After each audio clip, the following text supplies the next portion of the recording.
Hello and welcome to my YouTube channel. My name is Sonia of Noir Tarot and Spiritual Guidance. I do have a passion for reading also, and I have a number of various books that some may find are quite rare and unable to get hold of, and I've never been able to find an audio of any of the books or some of the books that I have that are, say, less available and a lot older. So what I thought I would do is just share with you over a period of time different snippets, or indeed the whole book, of various works that I have. So first of all, the first one that I'm going to attempt to do, and to do smoothly, I don't know whether I really have a voice for reading, but I thought I'd share it with people that would be interested in hearing The Projection of the Astral Body by Sylvan Muldoon and Hereward Carrington, printed by Ryder. This is a wonderful book. I have read the majority of it already, but you always find that perhaps you've missed or don't remember certain aspects of a book. The book smells beautiful, like an old library. It's passed through probably many hands. So let's get into it. The introduction, or the preface, or so forth, is the work of Dr. Carrington, one of the world's foremost psychic researchers. Brings his vast knowledge of scientific investigation to bear in editing the remarkable account of Sylvan Muldoon's out-of-the-body experiences. Mr. Muldoon gives not only a vivid account of his own astral experiences, but instructions to the student in the technique or modus operandi of projecting the astral body.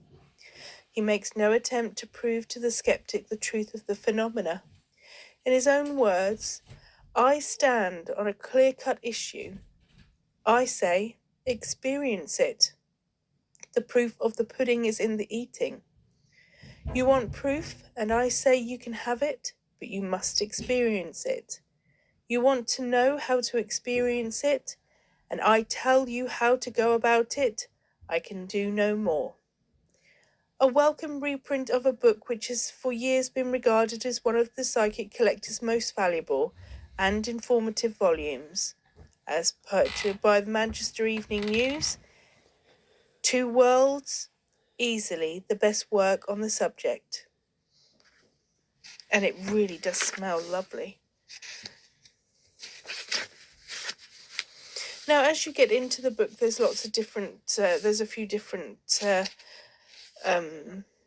table of contents and so forth, the reprints, and the first published this book in 1929. This edition is July 1958. It was reprinted finally for the final time in September 1965.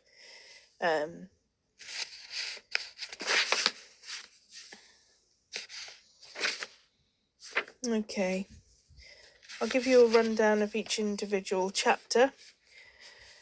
So, preface, introduction of Hereward Carrington, and then the extracts from the letters. Chapter 1, existence of the astral body long known, my first conscious astral projection.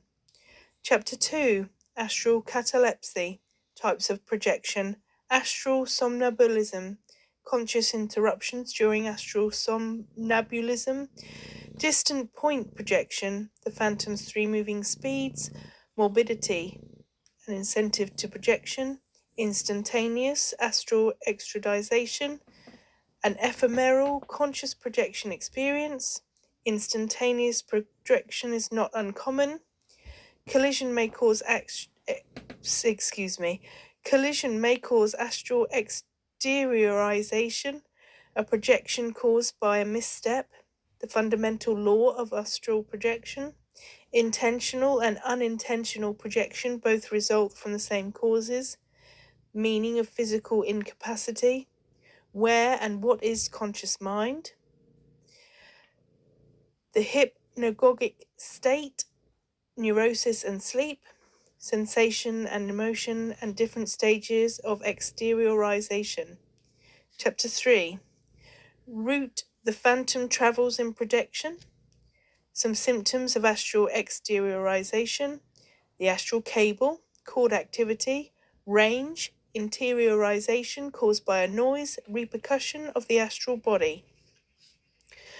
Chapter 4, typical projection dreams, how I discovered the cause of many falling dreams, types of falls or interiorizations, the causes of the different falls, how to break the repercussion in a falling dream, types of flying dreams, the flapping dream, head thumping dream, dream of moving toward a phantasmal object, and dream delusions. Chapter 5, affective instability, eccentricities of the senses, duplicate sense of touch, phantom can pass through needle points without feeling, delusions of the senses during the hypnotic trance, duplicate sensibility and obsession, the case of 89, the painful bayonet case, duplicate and shifting motivity, a rap produced at will during exteriorization of motivity. Chapter 6, the purpose of sleep, dream control, subjects of nervous temperament are best suited for psychic experiments. When outside cord activity range, the phantom is free. Prolonged projection, the projector cannot get lost, how the physical is recharged during projection. Not dead, but sleeping. The astral cable is akin to the umbilical cord. Chapter 7, where the astral line of force makes contact with the bodies, turning over in the air, the four brains of man, the pineal gland, the pituitary body, the cosmic energy. Dr. Lindlar's views on energy, foods, fasting and psychic development. Fasting increases the inflow of cosmic energy, how fasting aids astral projection. Consciousness uses up energy. Chapter 8 is consciousness during astral projection, a dreaming true experience, awakened in the astral by a noise, the dream world, the dream control method of projection.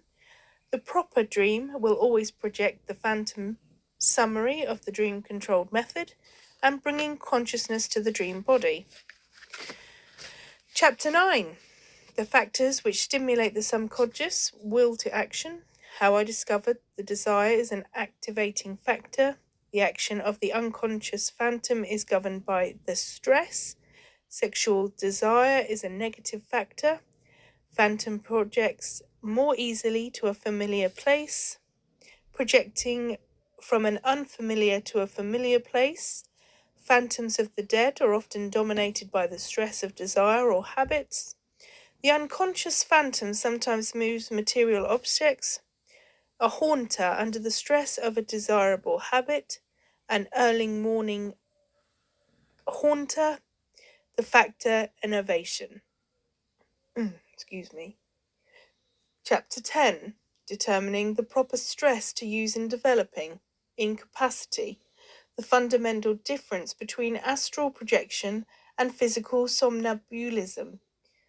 An astral projection which was caused by thirst, a physical somnambulation which was caused by thirst. However, I discovered that incapacity is an important factor, some positive minor factors, repercussion of noises, light a negative factor, and interiorization caused by the excess light, telepathic repercussion. Chapter 11. How to induce incapacity, developing a conscious of self-dynamization of projection, what is will, typical dreams of projection, how to instill the stress of routine, and how to instill the stress of thirst, projecting to water. Chapter 12. Conscious projection is rare, the passive will. Inducing projection by the passive will method, the results produced by the dynamization of projection, some typical projections.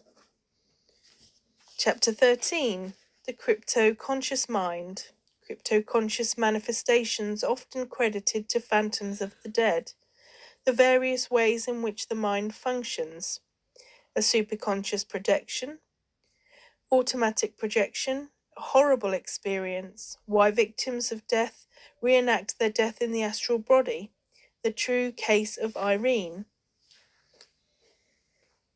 Excuse me.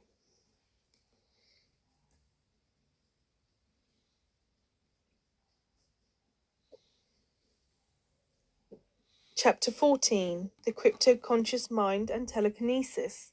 An astral projection in which I moved a physical object. Raps produced during a dream. The sex of the astral body. Inner relation of the physical and astral counterparts. Composition of the astral body. Calculated weight of the astral body. The clothing of the phantom, as a man thinketh. Purgatory. Thought sustains the astral body. Earthbound, phantoms not numerous, an encounter with an astral fiend. Chapter 15. Obsession, the Akashic records, enacting future events in the dream body. Many clairvoyant dreams are mistaken for astral projections. Dream consciousness is not real consciousness. Death is merely a permanent projection. Chapter 16. Projection during the sleep of anesthesia. A peculiar dream. There may be other methods, a prophecy, all possess the powers of projection, concerning morals, the demon theory, and conclusion.